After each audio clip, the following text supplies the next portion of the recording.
একদিন এক শিক্ষক একটি অঙ্ক কষতে দিয়ে ছাত্রছাত্রীদের উদ্দেশ্যে বললেন, তোমাদের মধ্যে যে অঙ্কটি করতে পারবে তাকে আমি এই জুতো জোড়া উপহার দেব।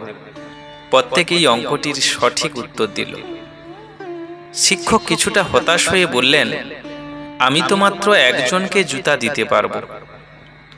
একটা কাজ করো, তোমরা একটা বাক্স নিয়ে এসো, লটারি করা যাক।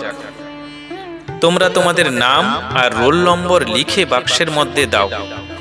লটারিতে যার নাম উঠবে সেই জুতো জোড়া পাবে। শিক্ষকের কথা মতো ছাত্রছাত্রীরা তাদের নাম আর রোল নম্বর লিখে বাক্সে ফেলল। শিক্ষক বাক্স একটু ঝাঁকিয়ে চোখ বন্ধ করে একটি কাগজ তুলে বললেন, আমি কি নামটি পড়ব? ছাত্রছাত্রীরা সমস্বরে বলল, পড়ুন স্যার। শিক্ষক পড়লেন, রাজু দাস, রোল নম্বর 1। ছাত্রছাত্রীরা হাততালি দিয়ে রাজুকে অভিনন্দন জানালো। শিক্ষক নিজের হাতে জুতা জোড়া বিজয়ী ছাত্রের হাতে তুলে দিলেন। কিছু সময় পর তিনি যখন টিচার্স রুমে অপেক্ষা করছেন, ওই সময় এক সহকারী শিক্ষক তাকে কাঁদতে দেখে জিজ্ঞেস করলেন, স্যার, আপনার চোখে জল কেন? শিক্ষক জুতোর ঘটনা সমস্ত কিছু খুলে বললেন।